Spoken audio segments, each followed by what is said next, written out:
and kind of I guess another good segue into this, considering with this Nike commercial is, we weren't necessarily going to make this a topic today, but what the hell, we'll throw it in here for extra since we're doing a pre-tape. The Jim Carrey's kind of gone way off the deep end recently as far as kind of going super socialist left wing. Mm-hmm. And he had an appearance recently on Bill Maher's show, probably because he has a new show that is coming out, is either out or is coming out on Showtime. I don't know too much about it. Something like that. And of course, like most socialists, presenting a ton of anecdotal evidence about why it works when it actually doesn't. But his end to the conversation with Bill Maher is like, well, at least, but it's like, and look, I have Nikes too, and he kicks his feet up on the desk and shows his support for Nike by throwing them out there. It's like, okay, like, who cares? Yeah, right. Yeah. I mean, I didn't watch the whole thing, but I did. What is it? I did catch the highlights, and God, what the hell? Sorry. Yeah, I got the highlights, but like his advocacy of socialism makes no sense. No. He's a multimillionaire, and yet he wants and then he advocates for the system where it takes away money from those who have the most, for merely having it, not because like they're bad people or they're tax, or they, evaded, paying their income tax or whatever. It's just like they just have it, and then giving it to somebody else, and his like support or endorsement of it is just ridiculous because, if that's true, then Jim Carrey, you should give away all your money except for 30 grand. Yep. Right, and then because that's what socialism does. It tries to make everyone mediocre. Well, it's like, at a certain point, why does he have more? At a certain point, Jim Carrey was a big draw, and he made a lot of money because of of his ability, because of his talents, his ability to draw in the eyeballs and their wallets. But I mean, now, like, he's only, a part of me thinks that he's only pushing for this, he's only advocating for socialism is because, it's popular, it'll get him, it'll get him applause, which kind of proves my point, during the Bill Maher, appearance, when, he just said like, oh, socialism, and everyone just like, erupted into, thunderous applause. Yeah, it's one of those things where, based off of their logic, it's, well, okay, Jim, like, why do you have more than me? That's not fair. I deserve some of that money. Yeah, I know. I didn't do anything to earn it. I mean, you did all the work, but I deserve it. Yeah, exactly. That's what he's advocating for. And I mean, I should be writing him letters and having him send me money. Yeah. Right? Instead of, it's like, no, you did you acted and earned a lot of money, which you do all the work, and then you give me like half of it, and and that's socialism. Like, I didn't do anything to earn that money, but you have to give it to me. Like, I'm not offering any service or value or anything really, and so. I shouldn't have I shouldn't have any claim to that money, but under socialism I do. Yeah, it's well, and there's also this big push for people are trying to make it seem like, well, socialism's not communism. It's something completely different. It's like, well no, that's not right. Socialism, but with a nation. It's it's the thing is, it's just they're the same. They're really the same thing. Maybe there's a few nuanced differences, but in reality, it's really the same thing. It's kind of like HIV and AIDS. It's like, well, yeah, they're not the same thing initially, but they end up becoming the same thing. Yeah, I mean, Yeah. you start out with HIV, and then it becomes AIDS. Kind of Right. like it's I mean, it doesn't matter like with communism or socialism. They start off as different things, but they eventually end up with starvation and genocide. Um, and just throughout history, it is always done very poorly, and has led to the deaths of so many people. Yeah, 100 And million. yet, yeah, but we keep banging our head against people. The left keeps banging their head against the wall. It's like, well, we can make it work this time if we just try hard enough. No, you're And wrong, Robert. It's because it just wasn't implemented correctly. yeah, But if we have one more just, chance, it's for sure gonna work. there's always that was that one of those rhetorical kind of like what if questions, like if you go back in time and do something and like change history, what would you do? Is like, I would go back in history and kill Karl Marx before he wrote his stupid doctrine. I'd save at least 200 million lives easy. But do you really think that it was Marx? I mean, what if okay, let's say you do develop time travel technology and go and bust a cap into Karl Marx's head. But what if you come back and socialism was still a thing? Like, but Well, that someone else eventually uh, wrote up the thesis. well, then it was like one of those things where then you could argue that, well, time is just or like certain events are just supposed to happen in time, and it's like, okay, if Karl Marx didn't do it, then someone else is just going to come up with it and just kind of create. So it wouldn't have been like Marxism; it'd be like Steveism or something. Right. It's Yeah. Damn those Steves. yeah. But no, if time could be changed, or like certain events could be prevented, and because Marxism is like the beginning of, it's kind of the foundation that communism and all this other stuff comes from. Mm-hmm. And if you could break the foundation before it begins, I mean, it maybe it does end up coming about, but maybe it comes about like at a much later time.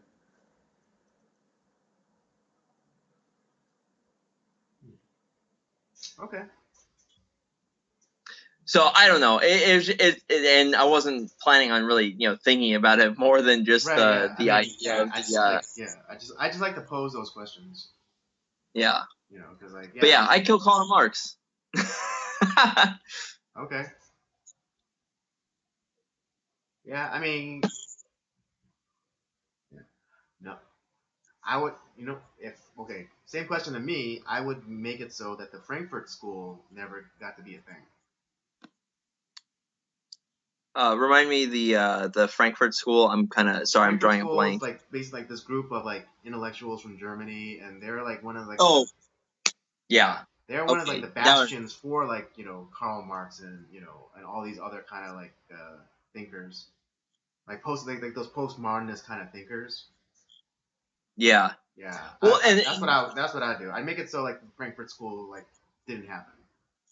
yeah, and if you really think about it, that probably prevent Nazism, because that was, Oh well, yeah, people yeah, don't like yeah, yeah, it, yeah.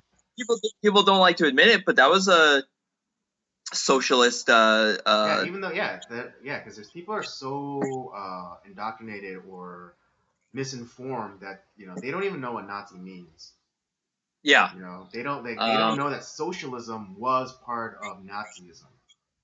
it probably would have prevented Mussolini as well with his, fascism in a sense where where the government controls everything and no one can get ahead. A lot of those terrible governments. I mean, it probably would have been replaced by something else, but it's one of those.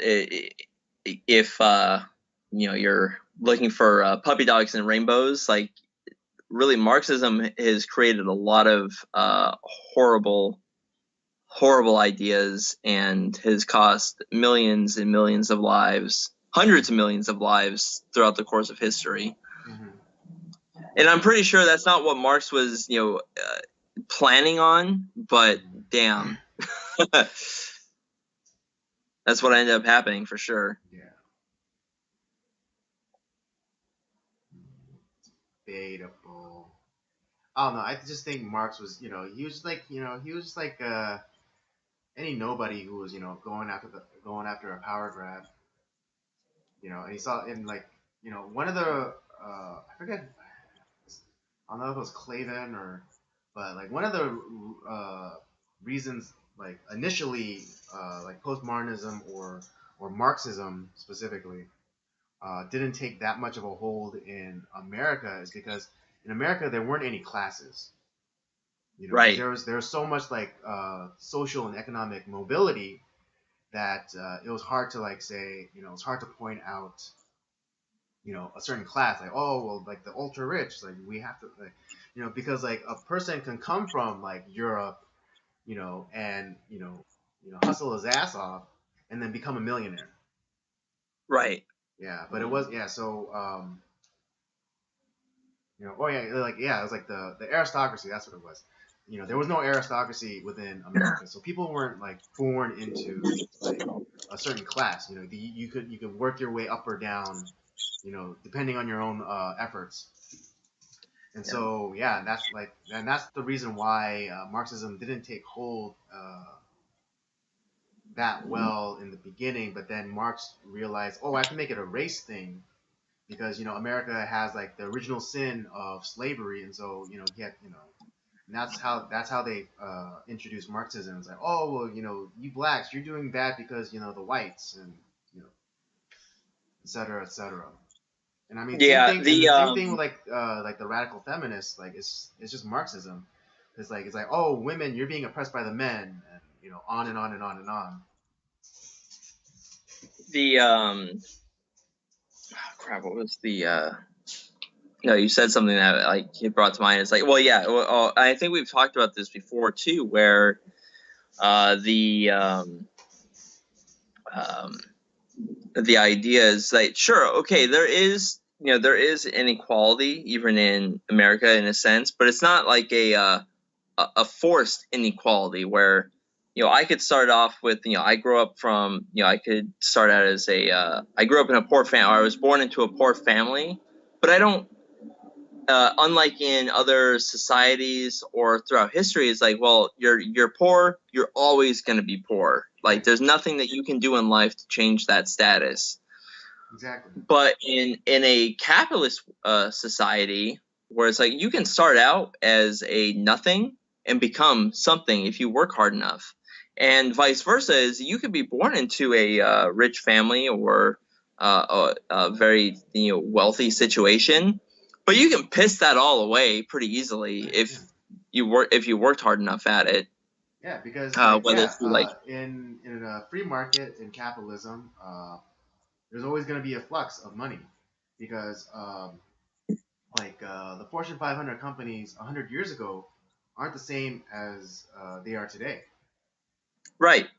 So like so there's so money is always wealth generation and retention are always within flux because like even 50 years ago, like the big corporations like Coca-Cola, Polaroid, Kodak, but Kodak barely exists anymore. Yeah, exactly. But they were like one of the richest companies in the world like 50 years ago. Yeah. And so so it's like within the capitalist system, it's you rise or fall by your own efforts or by your own doing. Yeah, it's I think that's the other thing that happens too, whereas we look at where the people that believe in socialism, they think that there's this class system that everyone belongs to, Mm-hmm. and that's really not the case. Mm-hmm. You have guys like through our history. Okay, well, we had slavery. It's like, well, some of those slaves, like especially towards the end of slavery, once they gained their freedom, ended up doing something Right. in our society. Like, Frederick Douglass was you end up becoming something. Was he like? I don't remember if he was like a. Like he was like one of like the first like political influencers. Yeah. Like, I forget what in politics he ended up doing, but like, yeah, it was he became an influential person. mm-hmm. Um, Yeah, and influential thinker, influential like philosopher. and You then know. even like in people who are like, yeah, like my grandparents or my great grandparents, they were slaves, but now I'm in I'm in a certain political sphere, or I now I own this company that's doing well. That's and it's like, so whereas like in other societies, it's like that doesn't happen. Like Yeah. once your grandparents were slaves, you're a slave. It's kind of like they're you were part of the slave caste that Yeah. There's never in the history of the human race.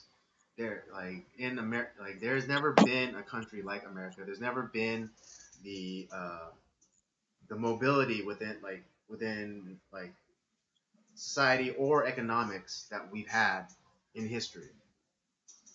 You know, right. like I mean, it was like it was like a good like 2,000 years before like they even had the merchant class, which was kind of like the proto middle class. Yeah. And people look down on the merchant class. Even but then like they were like again they were like the proto middle class because they were like kind of entrepreneurial and like they had businesses and like so they were comfortable but they weren't like Caesar balling. Right. And that's where it's like, okay, yeah, I understand that capitalism is not perfect, and yeah, there's people that do game the system, they cheat a little bit, Right. Like but eventually with any system, there it's ripe for abuse. yeah, and that's and but I also believe that catches up to people. If you cheat and lie and steal and are quote unquote successful, that eventually catches up to you in some form or another, Mm-hmm. whether it be in this life or the next.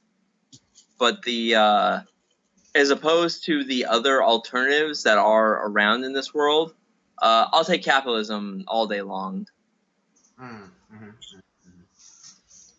Word. Yeah. I mean, it's also like kind of a mentality thing too, because like you know, I am not rich by any sense of the means. I'm more or less living paycheck to paycheck. But I don't think of myself as poor. I'm just an almost billionaire. That's the mentality that I have, and that's the mentality that you have to have if you want, if you really want to get to where you want to go. Because I'm not poor, I'm not broke, I'm just the almost billionaire. Right.